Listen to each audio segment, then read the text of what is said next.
Subcommittee on Housing and Insurance will come to order. This hearing is titled Diversifying Risk, the Benefits of Reinsurance and Credit Risk Transfers. Without objection, all members will have 5 legislative days within which to submit extraneous materials to the chair for inclusion in the record. I now recognize myself for 4 minutes for an opening statement. First of all, I'd like to thank all of our witnesses for being with us today and look forward to an interesting discussion focusing on reinsurance and credit risk transfer. Well, distinct in how they're used, both reinsurance and credit risk transfer, or CRT, are used for a common purpose: to distribute risk that would otherwise be concentrated in one entity across more market participants. Reinsurance does this by serving as insurance for insurers. Let's use an example to help demonstrate when an insurer might need reinsurance. Let's say a small mutual issuer, which I have a lot of in Nebraska, issues home insurance policies primarily in communities in western Nebraska. In most instances, that business model probably works pretty well, but what if a severe storm moves through the panhandle, pelting homes across the region with baseball-sized hail and 60-mile-an-hour straight-line winds?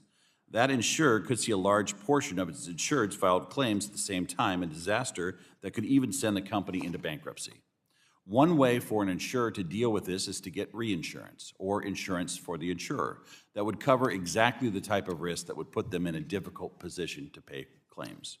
By purchasing reinsurance, the insurer covers themselves from a worst-case scenario, much like a homeowner uses insurance to cover themselves in the event of an extreme weather event that causes massive damage to their home.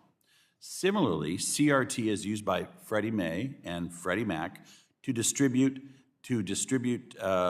mortgage credit risk off of the enterprise's books.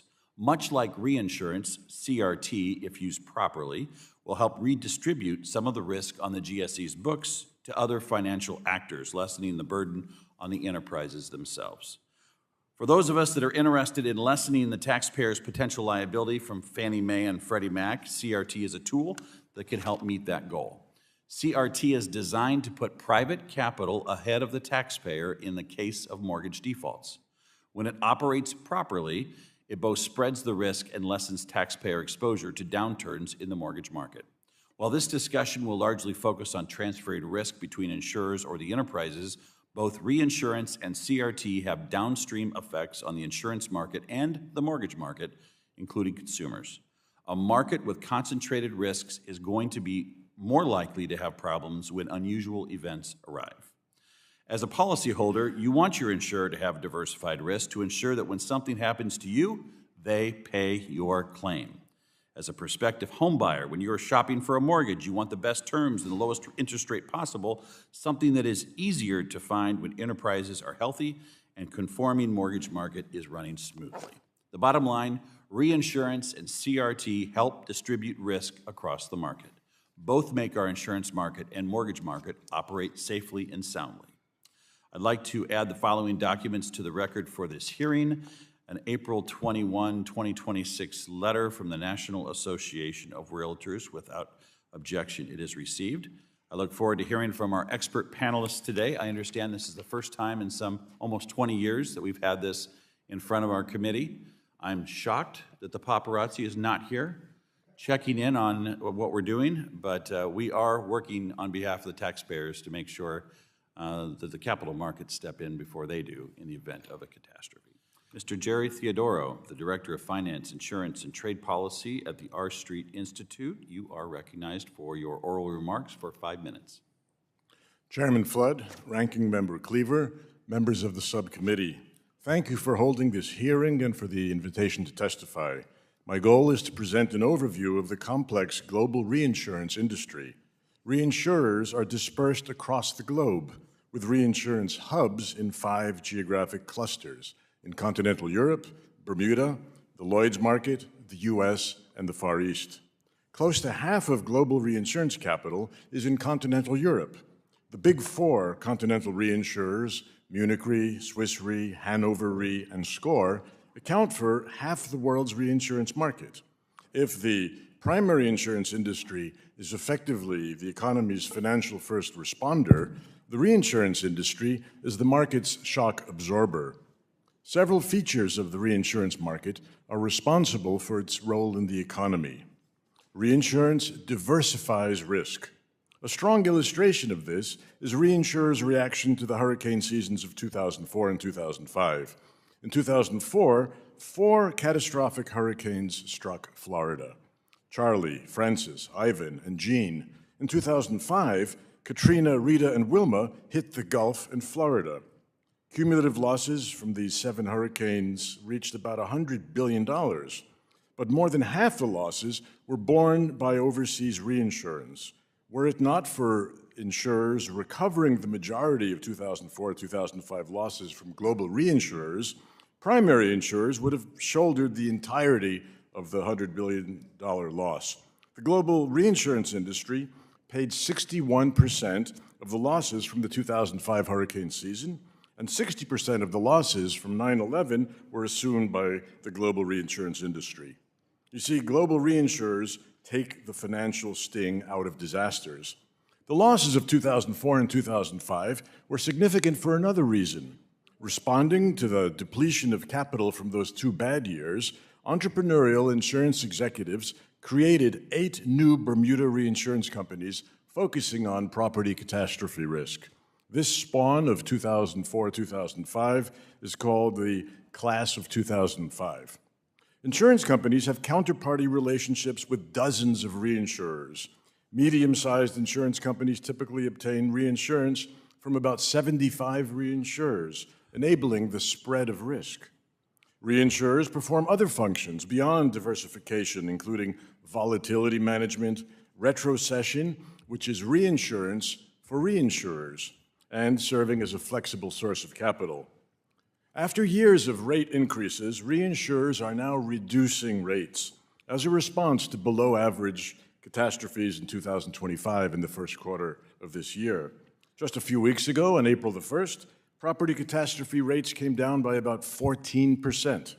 Lower reinsurance cost means more competition and lower prices. Reinsurers take on more than just property catastrophe risk. They reinsure liability, cyber, and mortgage insurance portfolios, and they engage in credit risk transfer. This is a financial mechanism enabling government entities that hold credit risk to offload default risk to reinsurers.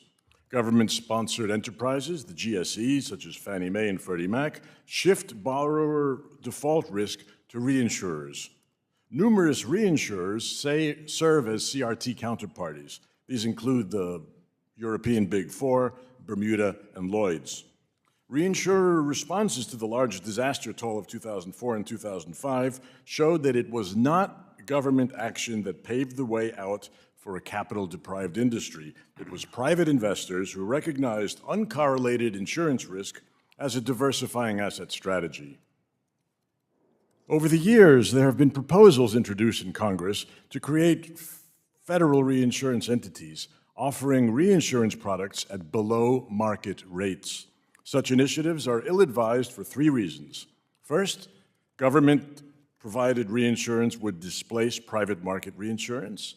Second, underpriced government reinsurance would undermine incentives for mitigating risk by suppressing transmission of price signals. Third, underpriced government reinsurance means policyholders with low risk subsidize those with elevated risk. Thank you for holding this hearing and for consideration of my views. I look forward to your questions. Thank you very much. I turn to you, Mr. Theodorou. We've heard for Renew, when I travel around the country, I'll occasionally go to an insurance brokerage type meeting, and there's no risk that they wouldn't like to see transferred to the federal government in some of those meetings. And so there's a decade-old effort to have a massive form of government-backed reinsurance. But the purpose of risk transfer is to move risk away from taxpayers and create a new pathway for the government to take it, instead of creating new ways for the government to increase its exposure. When there are major losses hit, shouldn't the answer be more private capital, not less? What do you think, Mr. Theodorou? Well, now there is more capital. As we've heard, the catastrophe bond market, insurance-linked securities, is very vibrant. Last year was the strongest year on record for issuance of catastrophe bonds. You have other risks that are also being the subject of catastrophe bonds as the industry matures, including wildfire and cyber and liability risks, which were sort of off limits because of the long duration of the claim. So you've got more private capital that's coming in. There's more interest in the reinsurance and insurance industry. When we spoke about Florida before, new capital is coming in. And also another indicator of the health of the market is look at what does Wall Street say? The biggest Florida insurance company is Universal. A year ago, it was trading at $16 a share. Yesterday, it closing about 34, so more than doubled. So Wall Street analysts like insurance. They think that insurance companies and reinsurance companies are doing a good job with their calculations of probable maximum loss and maximum possible loss. It's a much more sophisticated industry than it has been for the last 25, 30 years. So yes, more private capital coming in. Very good. Well, thank you for that. Mr. Flood, thank you for this hearing. Yield back. Gentlelady yields back. The gentleman from Montana, Mr. Downing, is now recognized for 5 minutes. Thank you, Mr. Chairman, and thank you to the witnesses. I'm happy we're having this hearing to explore ways that federally backed programs can and have been reducing the risk of losses borne by taxpayers. Of particular interest to me has been NFIP, the National Flood Insurance Program. And I want to make sure that Montana ratepayers and taxpayers are not penalized with higher premiums or exposure there to subsidize lower rates in high-risk areas. That's been a concern of mine. I'm a former insurance commissioner. I've been thinking about this for a while.